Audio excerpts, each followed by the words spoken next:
나는 박세은 41. 이 나이에 이룬 성과라면 감히 누구에게도 뒤지지 않는다고 자부한다. 강남 한복판에서 가장 트렌디한 거리의 심장부 3개의 카페를 운영하며 연 매출 18억. 내 손길이 닿는 곳마다 감각적인 인테리어와 향긋한 커피 향이 어우러져 젊은이들의 발길이 끊이지 않았다. 은행에서는 내가 들어서기만 해도 지점장이 직접 달려 나와 90도로 허리를 굽혔고, 까칠하기로 소문난 세무서 직원들마저 내 이름만 들어도 미묘하게 긴장하며 태도를 고쳤다. 세상 모든 이들에게 박세은은 능력 있고 당당하며 스스로 이뤄낸 완벽한 커리어 우먼이었다.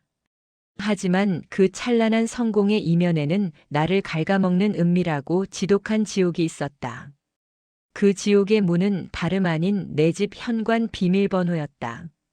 강남 최고급 아파트에 위치한 내 보금자리의 현관 비밀번호는 나와 남편만의 것이 아니었다. 시어머니 김순덕 여사 70세, 개성이 강한 3명의 시누이들, 철없는 막내 시동생까지. 무려 5명의 시댁 식구들이 공유하는 가족 공용 비밀번호였다. 그들은 그 번호를 언제든 편리하게 사용할 수 있는 권리라고 생각하는 듯 했다.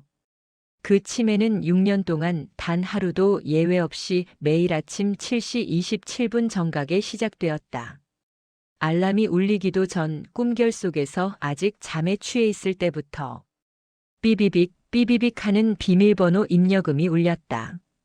그 소리는 마치 전쟁의 시작을 알리는 징조처럼 고요한 아침을 갈랐다. 문이 벌컥 열리면 항상 시어머니 김순덕 여사가 먼저 거실로 성큼 들어섰다. 그 뒤를 이어 큰 신우 민지, 둘째 수지, 막내 시동생 준호가 와글와글 쏟아졌다. 순식간에 내 집은 내 공간이 아닌 그들만의 본가로 변했다. 그 순간부터 차마 눈뜨고 볼 수 없는 광경이 펼쳐졌다. 냉장고 문이 벌컥 열리며 안을 뒤적이고 유통기한을 점검하는 시어머니의 날카로운 목소리. 세은아, 이 밑반찬은 언제 만들었니? 벌써 이틀 지났네. 얼른 새로 해놔야지. 내 화장대 서랍은 시누이들의 무심한 손길로 열리고 값비싼 수입 화장품이 이리저리 뒤섞였다. 나의 인내심은 마치 얇은 유리처럼 바스러졌다. 잠옷 차림인 나는 허둥지둥 부엌으로 달려가 전날 밤 설거지를 하지 못한 국 냄비를 헹궈 국을 끓여야 했다. 냉동실 비상용 한우와 귀한 보리굴비까지 벌컥 소리를 내며 꺼내졌고 시장 장보기로 준비한 고급 식재료들은 아침 식탁을 위해 모조리 소비되었다. 반찬 10가지를 정갈히 차려야 그들의 만족스러운 표정을 볼 수 있었다. 그 사이 시어머니는 거실 소파에 안방마님처럼 앉아 리모컨을 집어들어 TV 볼륨을 최대로 높이며 무심하게 말했다. 아이고, 우리 세은이 덕에 산다 덕에 살아 요즘 쌀값이 얼만데.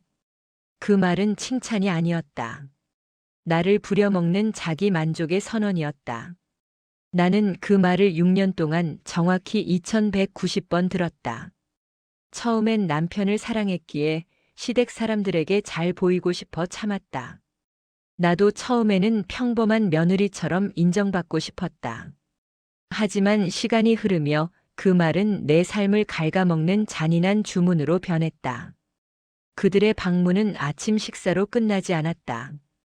점심때가 되면 아침 먹고 돌아서면 배고프다며 다시 몰려와 식사하고 저녁에는 점심은 부실했으니 저녁은 든든이라며 내 집을 식당으로 바꿨다. 카페에서 성공의 달콤함을 맛봐도 내 안에는 깊은 고통과 모욕감이 그림자처럼 드리워졌다. 나는 단 하루도 온전히 내 시간을 가져본 적이 없었다. 급기야 병원에 입원했을 때조차 그들은 나를 가만두지 않았다. 암 수술 후 마취가 채 풀리지 않은 상태에서도 병실 문이 벌컥 열리고 익숙한 목소리가 들렸다. 어휴, 며느리가 있으니 참 편하구나. 아파도 밥 잘 먹고 병원 생활 편하게 할 수 있겠어. 내 얼굴은 핏기 하나 없고 고통으로 몸부림치던 나는 그들에게 단지 편리함을 제공하는 부속품에 불과했다. 그때였다. 희미하게 떠오른 의식 속에서 내 마지막 인내심 조각이 산산조각 나는 것을 느꼈다. 나의 모든 성공, 나의 능력, 나의 고통조차도 그들에게는 며느리라는 이름으로 소비되는 무가치한 부속품이었다. 그 밤 병원 침대에서 천장을 올려다보며 결심했다. 이제 그 끔찍한 말, 며느리가 있어서 참 편하다를 같이, 아니 훨씬 강력하게 되돌려줄 차례였다. 나의 6년치 분노를 담아 나의 복수극이 시작된다. 이 잔혹한 드라마의 시나리오는 이제 내가 쓴다. 칠순 잔치날 나는 마음속으로 미소를 지었다. 6년 동안 쌓인 분노와 억눌린 감정을 담아 드디어 계획을 실행할 날이 온 것이다. 그날 아침 집안은 평소와 다름없이 소란스러웠다. 세은아, 오늘 준비 다 됐어? 시어머니가 부엌에서 호통을 치며 물었다. 나는 부드러운 미소로 대답했다. 네, 어머니. 다 준비했습니다. 오늘은 즐겁게 보내세요. 말은 차분했지만 속에서는 파도가 몰아쳤다. 이 평온함 속에 내 계획의 불씨가 숨어 있었다. 집안 곳곳에는 미리 숨겨둔 작은 장치들이 있었다. 큰 신우 민지가 가장 좋아하는 예쁜 과일 바구니에는 살짝 표시가 된 메모가 들어있었고, 둘째 신우 수지는 평소 좋아하는 디저트를 가져가다가 작은 포켓에 몰래 장치가 숨겨져 있었다. 막내 시동생 준호는 아무것도 눈치채지 못한 채 내가 준비한 장치의 주인공이 되었다. 손님들이 하나둘 도착하면서 집안은 금세 북적거렸다. 초대된 친척, 이웃, 그리고 시댁 사람들까지 모두 모인 자리.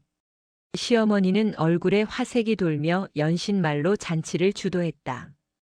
자, 우리 세은이가 얼마나 수고했는지 보자. 음식 맛있게 먹어야 한다. 그 말투, 그 표정, 그 모든 것이 6년간 내 귀를 괴롭혔던 그 톤과 같았다. 하지만 오늘은 달랐다. 오늘은 내가 극적인 반전의 주인공이 될 차례였다. 식사가 시작되고 분위기는 평소와 다름없이 시어머니의 지휘 아래 움직였다. 하지만 나는 그 속에서 눈치채지 못한 작은 움직임을 즐겼다. 큰 신우 민지가 바구니를 집으려는 순간 나는 부드럽게 미소 지으며 민지 언니, 그 바구니는 제가 특별히 준비한 겁니다. 조금만 기다려주세요. 민지는 순간적으로 표정이 굳었다. 왜 기다려야 한다고?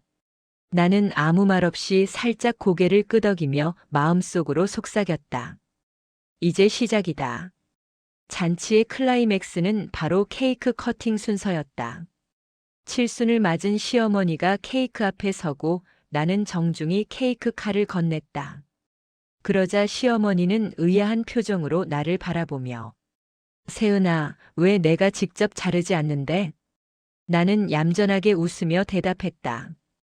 오늘은 어머니께 작은 서프라이즈를 준비했습니다. 조금만 기다려주세요.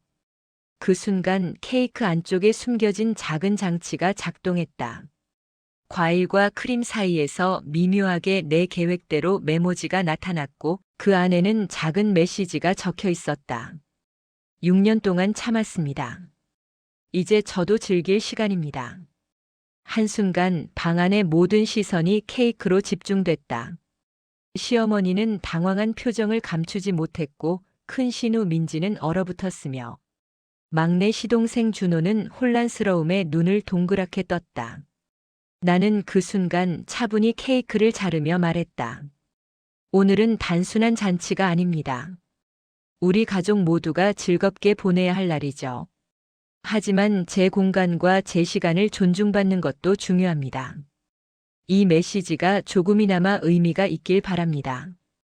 분위기는 한순간에 바뀌었다. 시어머니는 입을 다물었고 큰 신우 민지는 얼굴이 붉어졌으며 막내 시동생 준호는 아무 말도 못하고 케이크만 바라봤다. 그제야 나는 6년간 쌓인 불만과 억울함이 한꺼번에 터져나오는 통쾌함을 느꼈다. 내 마음속 깊은 곳에서 묵직하게 눌려있던 감정이 풀려나갔다. 식사 후 나는 모두에게 정중하게 말했다. 오늘 이후로는 서로의 공간과 시간을 존중하며 살았으면 합니다. 저도 여러분도 서로에게 더 좋은 사람이 될 수 있지 않을까요? 그 말은 단순한 권유가 아니었다. 6년 동안 참아온 분노의 정점에서 나온 이제는 단호하지만 우아한 선언이었다. 칠순 잔치는 그렇게 끝났지만 그날 이후로 집안의 공기는 달라졌다. 시어머니와 시누이들은 더 이상 내 집을 본가처럼 여기지 않았다. 나에게도 그들에게도 작은 경계와 존중이 생겼다. 그리고 나는 마음속으로 다짐했다. 이제 시작이다. 10일간의 계획, 나의 복수극이 이제 막 시작됐다. 칠순 잔치 이후 집안은 잠시 정적에 휩싸였다. 하지만 나는 알고 있었다. 진짜 게임은 이제부터 시작이라는 것을. 첫째 날 나는 평소 시어머니가 즐겨보는 텔레비전 프로그램에 맞춰 작은 장치를 설치했다.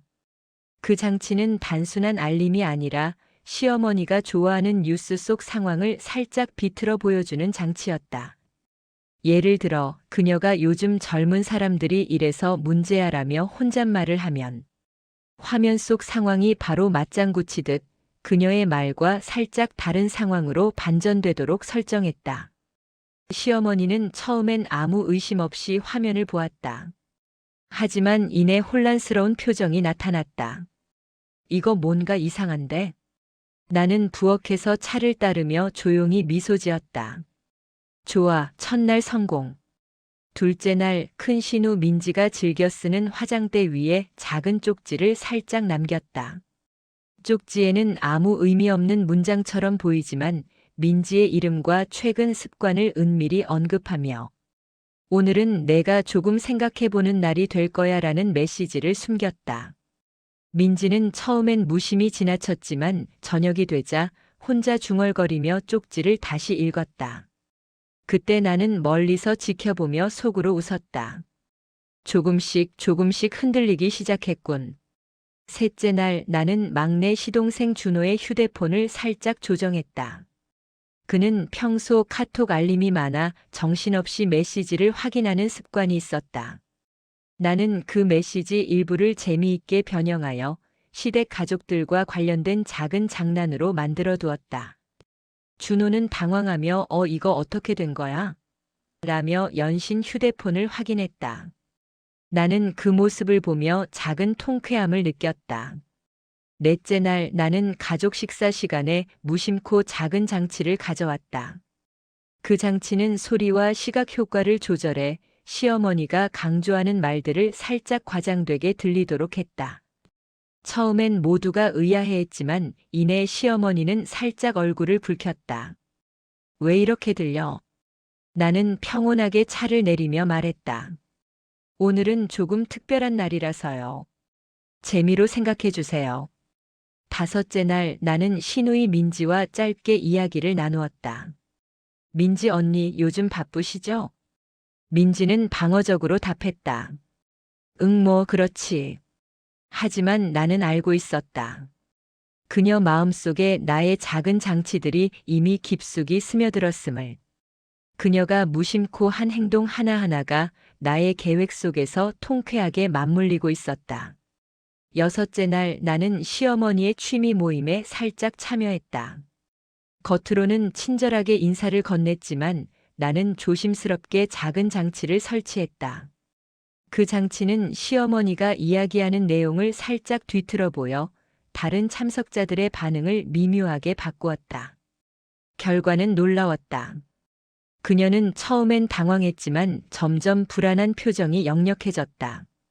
나는 멀리서 그녀의 혼란을 보며 마음속 깊이 통쾌함을 느꼈다. 일곱째 날 나는 큰 신우 민지와 시동생 준호가 동시에 있는 공간에 장치를 설치했다. 작은 센서가 작동하며 둘이 하는 말이 순간적으로 뒤섞이도록 만들었다. 둘 다 처음엔 혼란스러워하며 서로를 의심했지만 나는 조용히 옆에서 차 한 잔을 준비하며 미소 지었다. 이제야 조금 흔들리기 시작했군. 여덟째 날 나는 시어머니 방에 특별한 선물을 두었다. 겉으로 보기엔 평범한 장식이었지만 내 계획에 맞춰 작은 메시지를 전송하는 장치였다. 시어머니는 처음엔 눈치채지 못했지만 저녁이 되자 혼잣말을 하기 시작했다. 이거 내가 놓쳤던 것 같네. 나는 부엌에서 차를 따르며 조용히 웃었다. 9째 날 나는 가족 모두가 모인 저녁 식사에 마지막 장치를 설치했다. 그 장치는 시댁 가족들의 작은 습관과 행동을 살짝 비틀어 보여 모두가 순간적으로 당황하게 만들었다. 하지만 나의 말투는 여전히 차분했다. 오늘은 재미로 즐기는 날이에요. 모두 웃으면서 마무리합시다. 마지막 10째 날 나는 시댁 사람들에게 작은 서프라이즈를 공개했다. 지난 10일간의 작은 장치들과 메시지들을 하나로 모아 영상으로 보여주었다. 모두는 당황과 놀라움 속에서 내가 만든 계획의 정교함을 이해하게 되었다. 시어머니는 한동안 말을 잇지 못했고 큰 신우 민지와 막내 준호도 충격과 혼란 속에 있었다. 그 순간 나는 조용히 속으로 외쳤다. 이제 모든 것이 끝났다. 6년간 참아온 나의 통쾌함을 확인했다. 10일간의 복수극은 마치 퍼즐처럼 맞아떨어졌고 나는 그 속에서 묘한 만족감을 느꼈다. 그리고 나는 결심했다. 앞으로는 누구에게도 무시당하지 않겠다. 나의 공간, 나의 시간, 나의 권리를 지킬 것이다.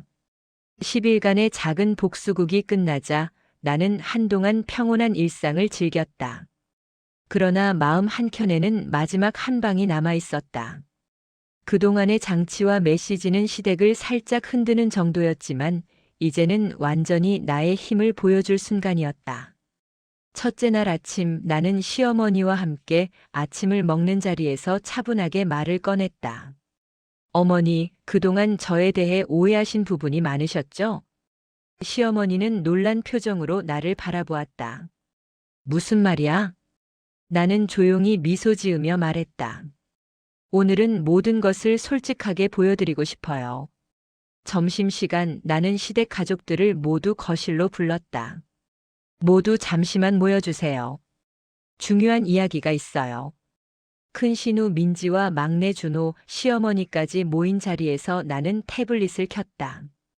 지난 10일간의 작은 장치와 메시지를 기록한 영상이 재생되었다. 영상 속에서 시댁 가족들은 자신들의 행동과 말이 어떻게 뒤틀리고 오해되었는지를 차근차근 확인할 수 있었다. 처음엔 모두 당황과 충격으로 말을 잇지 못했다. 이게 어떻게 된 거야? 시어머니의 목소리가 떨렸다. 민지야, 준호야, 너희들까지. 큰 신우는 얼굴이 붉어지며 내 눈치를 살폈다. 나는 차분히 한 걸음 다가가며 말했다. 이제 이해가 되시죠? 제가 단순히 참기만 한 게 아니란 걸요.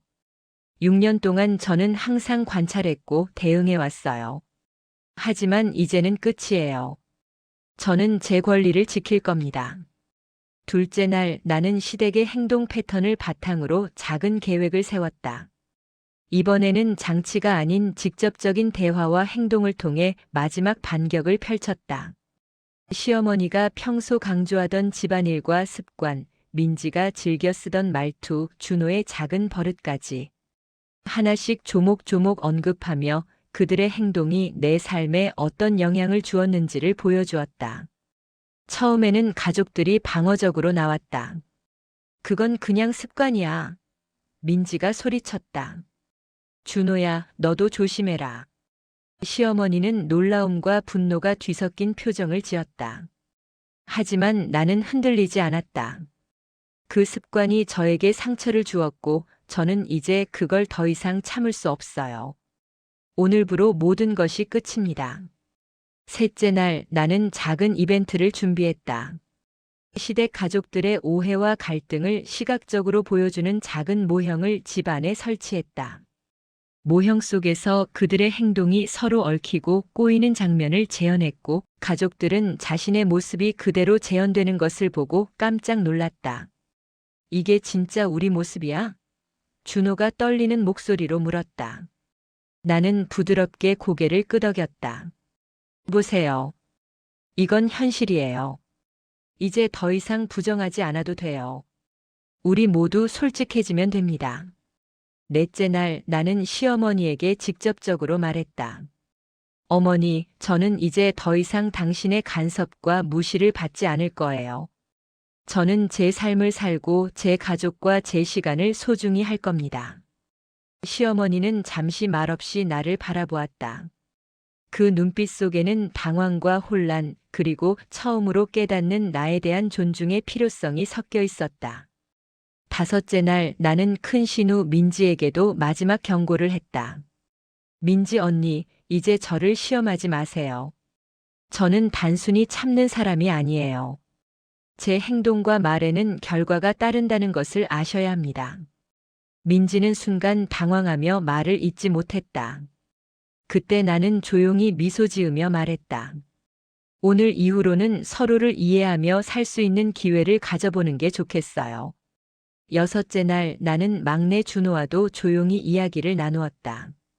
준호야, 장난이든 농담이든 이제는 선을 지켜야 해. 그 선을 넘으면 누구도 피해갈 수 없어. 그의 얼굴이 빨개졌지만 나는 부드럽게 고개를 끄덕이며 마무리했다. 마지막 일곱째 날 나는 시댁 가족들에게 작은 편지를 남겼다. 편지에는 지난 6년 동안의 마음과 앞으로의 삶에 대한 나의 결심이 담겨 있었다. 저는 이제 제 삶을 온전히 살겠습니다. 당신들도 각자의 삶을 존중하며 살기를 바랍니다. 함께 웃고 서로를 이해할 수 있는 날이 오길 바랍니다. 이로써 6년간의 억눌린 감정과 참음의 시간은 완전히 끝났다. 시댁 가족들은 처음에는 당황했지만 점점 내 솔직함과 당당함을 받아들이기 시작했다. 나는 조용히 창문을 열고 바람을 맞으며 속으로 외쳤다. 드디어 끝났다. 나의 통쾌함과 권리, 이제는 모두 지켜졌다. 그 순간 나는 깨달았다. 진정한 힘은 상대를 무너뜨리는 것이 아니라 나 자신을 지키는 데 있다. 이제 나의 삶은 나의 것, 나의 선택으로 채워질 것이다. 그날 아침 집안은 평소보다 훨씬 조용했다. 나는 커피를 손에 들고 거실 창가에 서서 오늘 펼쳐질 이야기를 머릿속으로 정리했다. 오늘은 단순한 마무리가 아니라 모든 비밀이 폭로되고 모든 감정이 폭발하는 날이었다. 첫 타깃은 남편이었다. 6년 동안 나를 믿지 못하고 사소한 일마다 숨기고 거짓을 만들어낸 남편. 그의 아침은 평소처럼 바쁘고 자신만만했다. 하지만 나는 이미 그가 감추고 있던 문자, 이메일, 그리고 외부 거래 내역까지 꼼꼼히 정리해 두었다. 여보, 오늘은 솔직히 이야기해야 할 시간이야. 남편이 나를 돌아봤다. 순간 눈빛이 흔들렸다. 무슨 말이야? 나는 조용히 태블릿을 켰다. 지난 6년간 숨겨왔던 모든 거짓말과 배신의 흔적이 한 장 한 장 화면에 펼쳐졌다. 처음에는 남편이 부인하며 얼굴을 붉혔다. 그건 그럴 수밖에 없었던 상황이야. 나는 미소 지으며 조용히 말했다. 상황이 아니라 선택이었어요. 선택의 결과를 이제는 책임져야 합니다. 그 순간 남편의 눈빛이 변했다. 더 이상 숨길 수 없다는 공포와 이제야 진실이 드러난다는 현실의 무게가 동시에 그의 어깨를 짓눌렀다. 다음은 시댁 가족이었다. 시어머니와 큰 신우 민지, 막내 준호까지 한자리에 모였다. 나는 침착하게 말했다. 오늘은 그동안 묻혀있던 진실을 모두 드러낼 겁니다. 그리고 각자 책임질 부분을 분명히 하죠. 시어머니는 놀람과 분노가 뒤섞인 표정으로 나를 바라보았고 민지는 얼굴을 붉히며 말을 잇지 못했다. 준호는 눈치를 살피며 불안한 기색을 숨기려 했다. 나는 순서대로 각자의 잘못과 숨겨진 행동들을 하나씩 언급했다. 작은 거짓말, 무시, 간섭, 그리고 사소한 폭언까지 모두 구체적으로 짚었다. 이제 더 이상 참지 않을 거예요. 제 삶을 지키고 제 가족을 보호할 겁니다. 그 말이 끝나자 거실에는 묘한 정적이 흘렀다. 한동안 아무도 말을 하지 못했다. 하지만 이야기는 여기서 끝나지 않았다. 나는 마지막 카드를 꺼냈다. 바로 재정적 결정과 권리 회복이었다. 남편과 시댁이 숨겨왔던 재산, 계약, 증거 자료들을 차례대로 공개하며 모든 것을 공정하게 처리할 계획을 설명했다. 이제는 누구도 누구의 권리도 침해하지 않을 겁니다. 모든 결정과 선택은 공정하게 진행될 겁니다. 그 순간 시어머니가 떨리는 목소리로 말했다. 이렇게 될 줄은 몰랐어. 민지는 얼굴을 가린 채 고개를 떨구었다. 준호는 눈물을 글썽이며 조용히 말했다. 언니 미안해.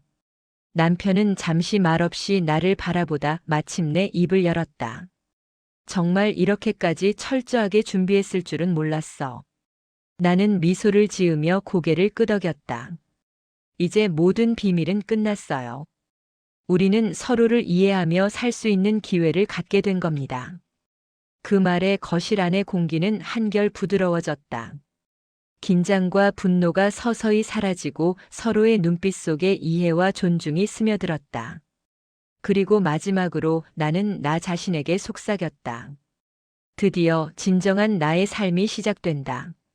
지난 6년간의 억눌린 감정, 배신, 갈등, 고통 모든 것이 이제 통쾌하게 해소되었다. 나는 자유로웠다. 그리고 이제 내 선택과 결정으로만 채워진 새로운 삶이 시작되는 순간이었다. 그날 이후 우리 가족은 완전히 새로운 관계로 다시 태어났다. 서로를 속이지 않고 서로를 존중하며 솔직함을 기반으로 살아가는 삶. 나는 깨달았다. 진정한 승리는 상대를 무너뜨리는 것이 아니라 나 자신을 지키고 삶의 주인이 되는 것이다. 그리고 나는 환한 햇살 속에서 조용히 미소 지었다. 오늘 모든 것이 끝났고 동시에 새로운 시작이 열렸다.